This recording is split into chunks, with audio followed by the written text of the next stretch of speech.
Live from our 7 Tasmania studios, your nightly news with Louise Hedger begins now. Staff shortages at Taz TAFE are causing major delays for students, according to Labor and the unions. The opposition says electrotechnology and plumbing courses are failing to meet training needs.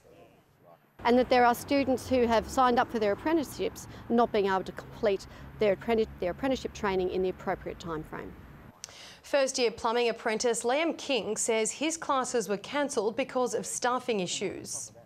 They've wanted to extend my contract by 6 months, which means that it sets me back by 6 months to completing my apprenticeship, which means I'm on apprentice wages for another 6 months. The state government says electrotechnology training has been rescheduled after a staff member left this week. A 20-year-old man has been charged with aggravated armed robbery after allegedly holding up the Wivenhoe IGA armed with a knife this morning. Police say the man grabbed an amount of cash from the till and ran from the store. A bystander is believed to have chased him and restrained the man until officers arrived. He appeared before the Burnie Magistrates Court this afternoon. Police hold concerns for the welfare of 80-year-old man Ken Anning of North Hobart. Ken was last seen at 1:25 p.m. at Hobart Town Hall wearing the clothing as pictured. He is also carrying a bamboo walking stick. He is believed to be in the Hobart area. Anyone with information should contact Crime Stoppers. It's the heartbreaking news no family ever wants to hear. Hobart's Ned Isham is only 6 years old, but he's already spent much of his little life fighting cancer. Now told there are no viable treatment options left. Today, in a remarkable show of community spirit, Ned was given the chance to live out his dreams. An entrance fit for a hero, every 6-year-old's dream. Today, Ned Isham was the fire service's newest recruit. I put the fire out. Now I'm going for lunch. Ned has spent much of his life fighting a long and harrowing battle against cancer. At Christmas, he was given the all clear.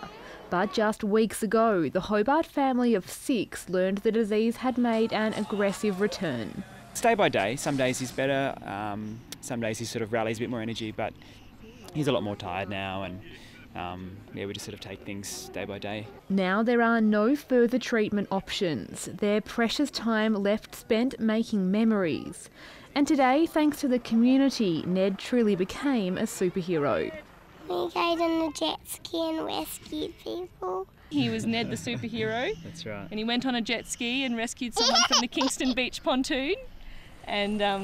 And he had a wonderful time. After an already jam-packed morning, Ned then saved a burning building before hearing something in the skies, testing out the driver's seat. It was really fun. Regardless of what comes before us, we know that we've got friends walking alongside us and family and the community. So we're very, very humbled by the support shown today. In difficult times like this, making memories is so important, and what an amazing way to make memories with all your friends around you, fire trucks, helicopters. You know, it's quite special. I mean, this is going to be something that's going to stand in our memories forever. The entire event put together in only a week. Ned's father is a teacher, a highly respected teacher here at Southern Christian College, so it was just a community event that we wanted to put forward for Ned. It's been a really, really horrid fortnight, but given what's going on anyway, to have the community come together and show their love and support for us has been really humbling. A show of just how special Ned really is. Michelle Wisby, 7 Tasmania News. Some of Hobart's busiest roads are about to receive an $800,000 upgrade, making them more bicycle-friendly. Announced today, the federal funding will go towards creating bike lanes on parts of Hewen Road, Collins Street and in Newtown, as well as new bike parking stations. The council saying the improvements will not only make riders safer, but also help get more cars off the roads. We know that bike riding is becoming more and more attractive as a cheap alternative, as a healthy alternative, and it's much better to bus congestion as well. We know the majority of the population are open to riding for transport, but they're really concerned about riding in traffic. That's why separated cycleways will give more people the option of riding for transport. The funding will also go towards smaller upgrades to the bicycle network at Macquarie Point and Sandy Bay. One of Tasmania's oldest and most iconic cricket clubs is set for a major upgrade, with the federal government committing more than $400,000 to improve facilities at Hobart's TCA ground, the home of the North Hobart Cricket Club. One thing that's really worth singling out is the installation of a lift so that people can simply get up to the club rooms on the first floor. People who might be injured or with a disability or aged. We're very keen to retain the tradition and the heritage of the building, so none of that will change, but we will modernise the inside, as I said, so that more of the community can use the building. The works will also include upgrades to the kitchen, bar, scorer's box and social areas. A group of remote control car fanatics are staging their own version of a Grand Prix this weekend, with the Southern Tasmanian Model Car Club holding its annual state championships in Goodwood. It's expected to be a hotly contested event, with results over today and tomorrow counting towards Australian driver rankings. Racing wraps up tomorrow afternoon. Hobart's next generation of female scientists have today been inspired by some of the nation's best as International Women's Day celebrations continue. Captivating young audiences, the Tasmanian Museum and Art Gallery highlighting the achievements of female paleontologists and earth scientists.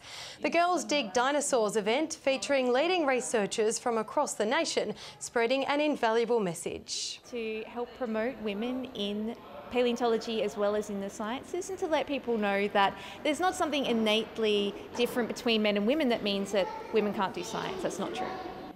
Encouraging more girls into traditionally male-dominated professions. 5 generations of family history are the focus of a new art show at Launceston's Queen Victoria Art Gallery. The exhibition, titled I Shed My Skin, a Furneaux Island story, opened its doors today and features 25 vivid portraits by Hobart painter Jane Giblin. It's like walking into a really rich and emotive, a house and lounge room with, with portraits on the wall, but to see them all together like this is very, very powerful. The show is on display until July 7. Sheffield has once again rolled back in time with this weekend's Steamfest celebrating its 25th year. Old favourites continue to draw thousands and organisers are dreaming big when it comes to the future. Forget about the engines, how about steam-powered blues?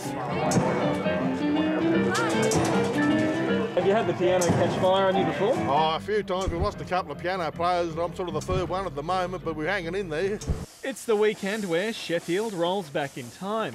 There's dozens of engines, tractors and trains. Just make sure you're fast enough to see it all. So what's the fastest you can get this one up to, mate? Not very fast, about 2 kilometres an hour if I push it. Pride and passion for Warren Seaborn, who had his 1923 steam engine trucked in from Dover. How long would it take if you came up on the steam engine? To drive it, probably 2 days, 3 days. A long while? Yes, a long while. Some dressed for the occasion. What are you meant to be today? Today I'm a steampunk carousel. Is it a practical outfit you're wearing? Absolutely, just don't go shopping in it. Even the army had 2 blow-offs and steam.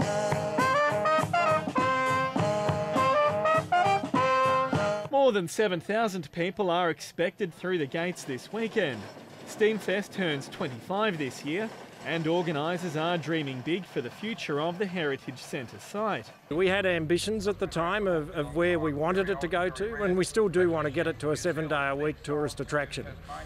So all the money that we're raising out of Steamfest is actually going into developing the site further to achieve that. The festival continues tomorrow. Sean McComish, 7 Tasmania News. Tasmanian young gun Chase Jones has put his best foot forward for a spot in the Crows side for round 1 of the AFL season, booting 2 goals to help Adelaide get up over the Giants. With the bulk of his first AFL pre-season under his belt, Jones looked right at home in the Crows' colours, showing glimpses of a star in the making. And he'll run in and kick a goal. There's a 19-year-old out of Tasmania. The former Launceston player, then rewarded for some hard running, gifted his second by one of the best forwards in the competition. Lynch has been found by Ellis Yeoman. He can work it out, can he? He gives one to Chase Jones, who has his second of the evening. Jones's efforts helping the Crows along to an 18-point win over GWS and putting him right in line for selection in the squad for their round 1 clash with Hawthorn later in the month. To soccer, and Devonport are once again shaping up as one of the sides to beat this NPL season, accounting for fellow competition powerhouse Olympia at Valley Road this afternoon. The home side striking early in the second half to secure themselves a 1-0 win. Well, cuts it to Syson, who cuts past and scores for the Devonport Strikers. They take the lead. Daniel Syson returning home after a season away at Lonnie City. Meanwhile, it was a promising start to the 2019 international triathlon season for Tasmanian Jake Birtwistle, finishing up in 8th spot at the World Series opener in Abu Dhabi, just 20 seconds behind winner Mario Mola. It's been cloudy with light showers and some drizzle this morning. Hobart with a top of just 16 degrees today. Launceston, Burnie and Devonport all 21. King Island had the state's top temp getting up to 24 degrees, Flinders Island 23, Smithton 22, Strawn 21, St Helens 19, Maria Island, Grove and Ouse all 17, Lyawini the same as Hobart, just 16. To the skies, low-level cloud over most of the state today. And looking at the bigger picture, we can see a frontal cloud band over southern waters and a cloud band with embedded thunderstorms extending from the east coast of the mainland towards New Zealand. Tomorrow, a cold front crosses waters south of the Bight and a weak ridge lies over the south of the mainland. On the waters, north to northeasterly winds reaching 25 knots about the west in the afternoon, swells to 3 metres. And there's a strong wind warning between Tasman Island and Low Rocky Point. A late shower or two in Hobart tomorrow, 24 the top. Showers for Richmond and Ouse, both 25. Launceston, partly cloudy with a top of 23. Devonport, showers and 21. Deloraine, 20. Burnie, a shower or two, 21. Strawn, 22. Curry, 21. St Helens, a late possible shower, 23 the top. Swansea, 25. Whitemark, 24. And the UV is high across the state tomorrow. Taking a look ahead now to next week, Monday we'll see showers about the west, far south and the Bass Strait Islands, but mostly fine elsewhere. Tuesday, more showers for the west, far south and the islands, extending statewide through the day. And Wednesday, showers again for the west, south and islands, remaining fine for the rest of the state. Further north tomorrow, a partly cloudy day for Perth, Adelaide, Brisbane and Sydney, a possible storm for Darwin, and Melbourne still experiencing morning smoke from the Victorian bushfires. Finally, let's take a look at the current conditions. And that's all from me, Louise. Back to you. Thanks for that, Britt. That's all your news for now. Thanks for joining us this Saturday evening. We'll see you again tomorrow. Good night.